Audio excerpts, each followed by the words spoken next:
Et si je te disais que quand tu parles le marseillais, tu fais à la fois un voyage autour du monde et aussi un voyage dans le temps. Tu me crois? Allez, on va prendre juste un petit exemple, une phrase, à peine exagérée. Tu pourrais entendre dans une rue à Marseille: Oh fraté, t'as vu le gadjo? Il fait le cacou ce paillot avec son mapessa. Il me fout le seum. C'est un fada ce Tchapacan. Alors cette phrase, je l'ai à peine exagérée, mais elle pourrait parfaitement faire partie d'une conversation marseillaise. Et si vous êtes marseillais, vous avez immédiatement compris le sens de la phrase. Et si je vous disais que cette phrase n'est pas française, vous me croirez certainement. Mais si je vous disais que dans cette phrase, j'ai placé 7 langues différentes, en dehors du français bien évidemment, vous me croyez? Ouais. Parce que à l'intérieur, j'ai rajouté du corse, du provençal bien entendu, du calo, du catalan, du chikomori, de l'arabe et du piémontais. Alors vous voyez, ça fait un sacré mélange. Mais c'est un sacré mélange qui est à l'image de notre ville. Une ville multiculturelle. Parce que Marseille n'a jamais cessé d'être ouverte vers l'extérieur. Elle a des marchandises, des hommes, des femmes qui viennent de tous les horizons. Et Marseille absorbe leur culture. Marseille les intègre. Et chaque vague de population qui est arrivée à Marseille a rajouté une petite couche, a rajouté quelques mots. Certains sont devenus tellement marseillais qu'on a totalement oublié qu'ils venaient d'ailleurs. Certains, on croit qu'ils sont totalement provençaux, alors que pas du tout. Dans cette vidéo, ce que je voudrais qu'on voit, c'est qu'on fasse un petit tour d'horizon et qu'on voit les différentes influences. Évidemment, je risque d'en oublier parce qu'il y a tellement eu d'influences à Marseille, mais je vais voir un petit peu les principales et je vais vous donner quelques exemples de mots à chaque fois. On pourrait voir déjà les différentes origines et les différentes influences. Évidemment, l'influence principale, la première, c'est l'influence du provençal. Marseille est la plus grande ville de Provence. Lorsque la France a commencé à vouloir imposer le français dans la vie publique, dans les institutions, à l'école, le provençal a continué à demeurer et à influencer le parler marseillais. Et certains mots sont vraiment ancrés. On pourrait prendre par exemple déguin, la cagole, le nom de la chaîne, coucarin, gâté. C'est des mots qu'on utilise pratiquement au quotidien. On pourrait avoir déguin, qui signifie il n'y a personne. Coucarin, quelque chose. Cagole, qui vient de cagoule, et qui signifie la fille un petit peu extravagante, la caricature de la Marseillaise. Gâté, popularisé par SCH, où on va parler de quelqu'un qu'on apprécie vraiment. Un ami ou une amie. Certains vont dire que c'est uniquement le petit ami ou la petite amie, son amoureux, son amoureuse, alors que pas du tout, c'est quelqu'un juste qu'on apprécie, qu'on a choisi d'aimer. Quelqu'un pour qui on a de l'affection, le gâté, la gâtée. Mais, comme je vous ai dit, on n'a pas que du provençal. Il y a eu des vagues successives d'immigration à Marseille qui ont amené quelques mots. Et une des grosses vagues qui est arrivée à Marseille, une des premières, c'est l'Italie. Les Italiens qui sont arrivés à Marseille. Mais l'Italie, jusqu'à 1860, était composée de plusieurs royaumes et n'avait pas forcément de langue unifiée. Donc on a récupéré aussi ces petites langues. On pourrait commencer tout d'abord par l'italien classique. On pourrait parler de aouf. Aouf, vous savez ce que c'est. Quand on a quelque chose à ouf, on l'a gratuitement. Ça vient de l'italien a ufo. Et ce mot peut être intéressant parce que il a été un petit peu marseillisé. Hop, il a été réduit, transformé en un seul mot, francisé. On est passé de a ufo à aouf. Et il s'est intégré dans le langage marseillais. Comme je vous ai dit, en 1860, l'Italie était composée de plusieurs États, notamment le Piémont. Le Piémont qui est le plus proche de Marseille. D'ailleurs, le Piémont possédait le comté de Nice et donc était vraiment collé à la Provence. Comme un mot piémontais, on pourrait nommer notamment Tchapacan. Un Tchapacan en marseillais, c'est quoi? C'est quelqu'un qui est désordonné, maladroit, un petit peu naïf. Et ça vient de quoi? Ça vient du piémontais, comme je vous ai dit, Tchapacan, qui était celui qui était chargé de ramasser les chiens, celui qui attrapait les chiens. Un petit peu la fourrière de l'époque. Ce mot a donc été légèrement transformé pour dire que celui qui attrapait les chiens était quelqu'un de maladroit, de naïf, un petit peu un bon à rien, qui ne servait qu'à attraper les chiens, et du coup, paf, nous on a eu notre mot marseillais, le Tchapacan. Dans les régions italiennes qui sont venues à Marseille, on a beaucoup de napolitains. Et donc, le napolitain s'est naturellement intégré au parler marseillais. Un des mots les plus emblématiques qu'on pourrait avoir, c'est le ouai. Le ouai qui vient du napolitain ouaio, qui désigne le désordre, le bazar. Donc chez nous, quand c'est le bordel, on dit c'est le why. Encore une influence. Mais les influences ne se sont pas limitées à l'Italie. On a une petite île française qui n'est pas très très loin et qui a vu beaucoup de personnes venir sur Marseille, c'est la Corse. On dit d'ailleurs que Marseille est une des plus grandes villes corses.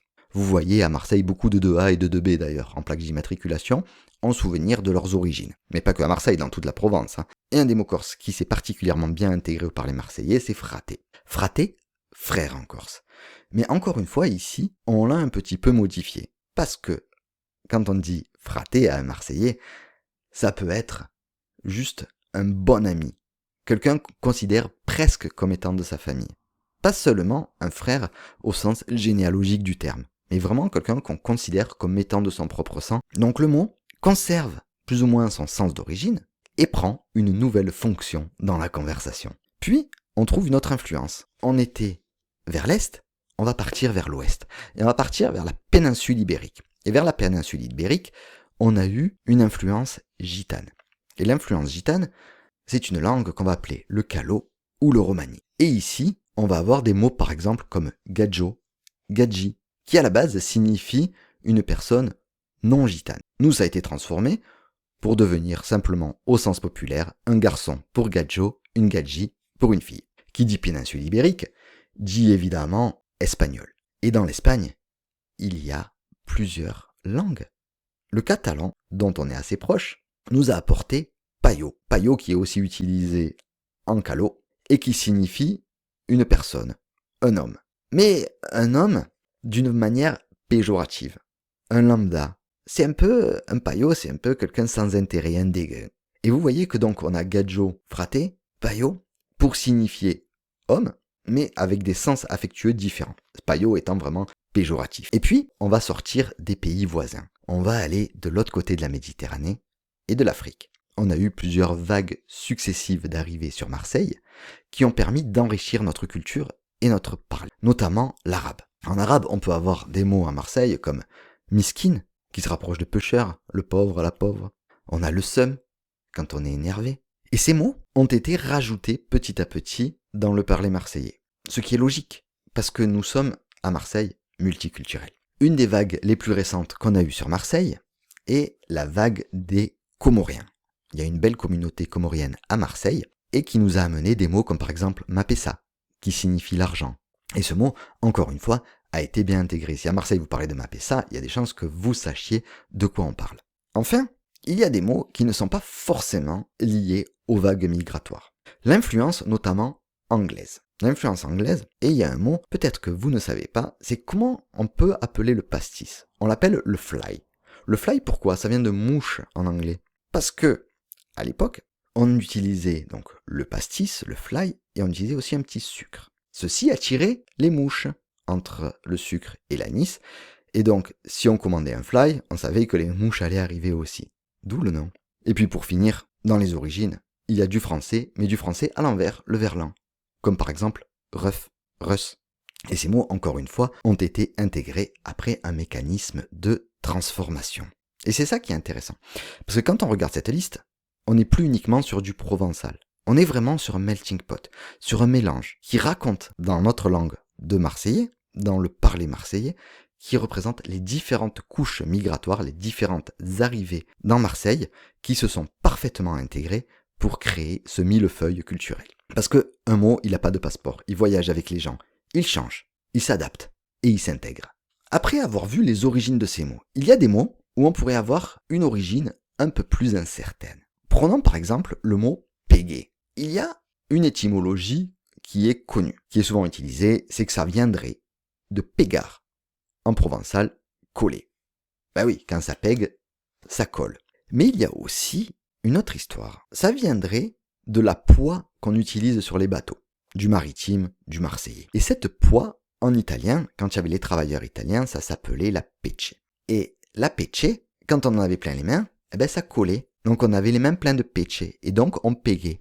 Donc un mot pourrait avoir plusieurs origines, et une origine qui renforce l'autre. Troisième catégorie, on a les mots qui vont être des homonymes, qui vont se ressembler, mais qui vont être d'origine différente.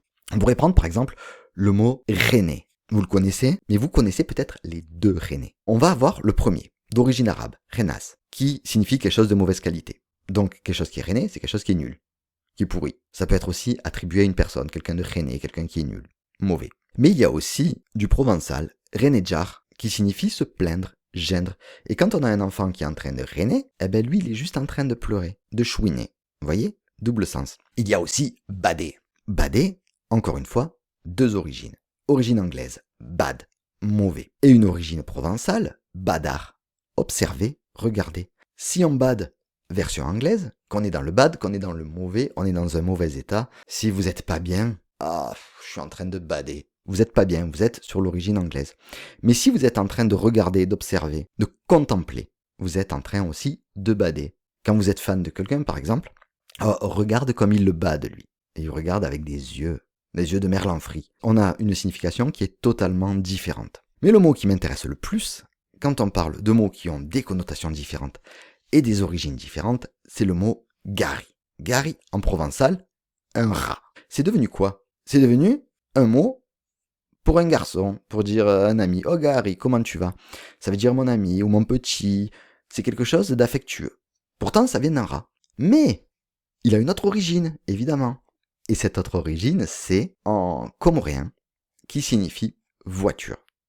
Donc on est loin du collègue, on est loin du rat, on est sur la bagnole. Selon le contexte, et selon à qui on s'adresse, on peut avoir quelque chose de totalement différent. Imaginez, vous parlez à un collègue et vous dites « Ah, vel Gary ». Ça pourrait signifier, selon à qui vous parlez. Attention, hein. Regarde, il y a un rat. Regarde, il y a un collègue peut-être qui arrive. Ou regarde la voiture. Vous voyez tous les sens qu'on peut avoir avec ce seul mot de Gary. Bon, hein, c'est Marseille. Et c'est peut-être ça, pour moi, qui fait que Marseille et le parler marseillais est quelque chose de totalement fascinant. Et qui fait qu'on est hypnotisé, qu'on est fasciné par cette ville. Que soit on l'aime, mais on l'aime très fort, soit on la déteste. On ne peut pas rester insensible à Marseille. Parce que Marseille, c'est à part. C'est multiculturel. C'est plusieurs couches. Parce que les mots, ils arrivent, ils se mélangent. Ils peuvent changer de sens. Ils s'intègrent. Ils passent d'une génération à une autre. Un mot étranger arrive à Marseille. Il ne reste pas étranger très longtemps. Il s'adapte. On devient marseillais. Et c'est ça qui est beau. Multiculturel. Plein de couches, plein d'influences. Et c'est ça qui fait la beauté de la ville et du parler marseillais. On voyage en quelque sorte quand on parle marseillais. Si jamais vous avez des origines que j'ai oubliées, n'hésitez pas à les mettre en commentaire. N'hésitez pas à me dire quelques petits mots. Allez, adesias!